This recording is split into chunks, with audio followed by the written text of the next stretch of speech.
We kind of cleaned it up, but there's a lot going on underneath here. We started with Mona's current walking route, which is a more recreational route. But all the way down was that sidewalk behind. We outlined it here, and it basically uses a lot of back roads to link up to the green spaces. But what was really nice about this route was that it actually created a stronger connection pedestrian-wise because you don't have as many lights. It's safer. You're not on the busy road. And you see more of the neighborhood, and you also circulate through the neighborhood more. So, for instance, you come up through King Plaza, the center of King Plaza, so you can connect to these business districts as well and see more of the neighborhood. So what kind of evolved was this pedestrian kind of loop between the three parks, this being a direct lighted route, which of course you'd probably walk at night, this one being a more recreational linkage. But you have a lot of opportunities starting here. You've got the Chief South Trail and the New Holly Gathering Center and all their landscaping. You can connect to John C. Little. This is a nice uninterrupted walk down through King Plaza. You can cross MLK pretty easily here, get to the light rail station. You come here and there's this kind of barrier that can be cleaned up and continue to link up green spaces. You can either loop down to this hardscape area, which is kind of evolving as a plaza center for Othello with this cul-de-sac and the taco trucks right there. And this is an existing bike route with Sharrows, so you can also access the Othello Park this way.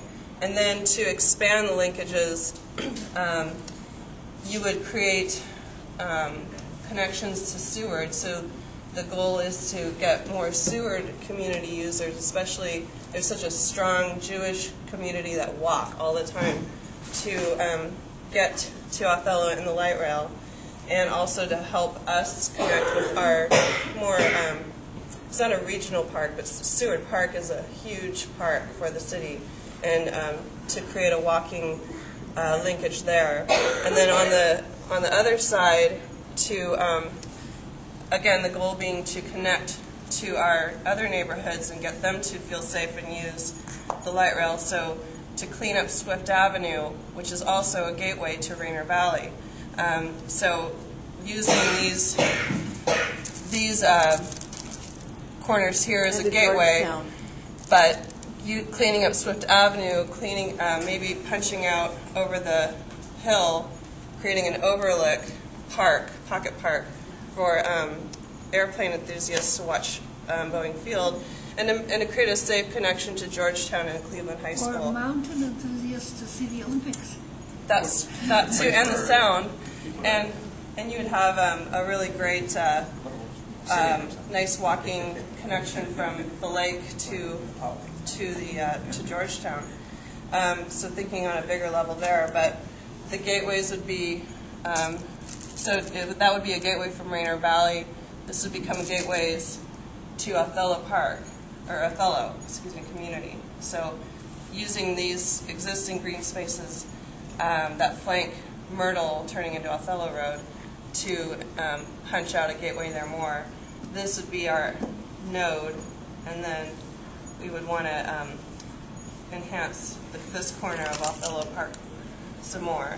And then for this linkage, there's a little pocket park here, and I don't know if there's a way to punch up into this green space there at all, but this would be a connection, a north-south connection. So I think, did I forget anything? I think there's the idea of a pocket park here at the south part of Safeway in that little space. So to strengthen this connection here with more signage and green spaces that you can see linking up and heading towards the light rail. So, did I forget anything? There's. Well, that area that you're thinking of doing the Vietnamese park, where would that be? Which parcel? Well, there's a parcel here. There's a surplus parcel here. So it'd be close enough that we could make it. Yeah, you could link up.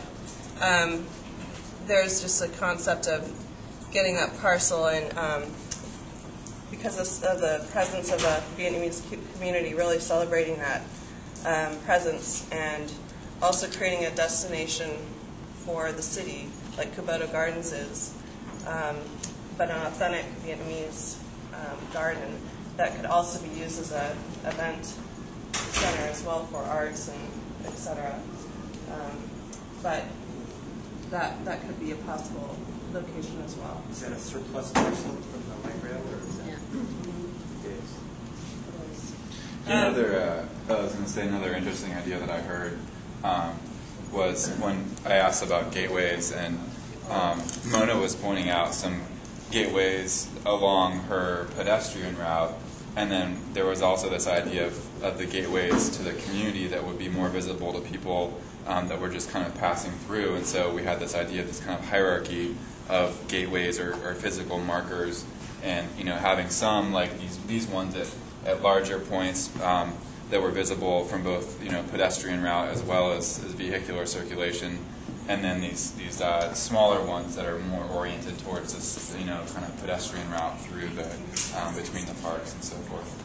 So that was kind of interesting, I think, to see that idea. And there was one thing about sustainability I was going to bring up, this idea of creating something that could possibly feed itself economically. This easement here, which is just kind of surplus land, not being really utilized. So my question is, we're really trying to move towards pellets of plants that take less water, that have less maintenance, that maybe grow on rooftops, that are things that are appropriate to not take up as much water. One, where does the city get their nursery stock for this? Two, how do we get this nursery stock available to the greater community? Because I know when I'm trying to source plants for whatever little projects I have, I'm running around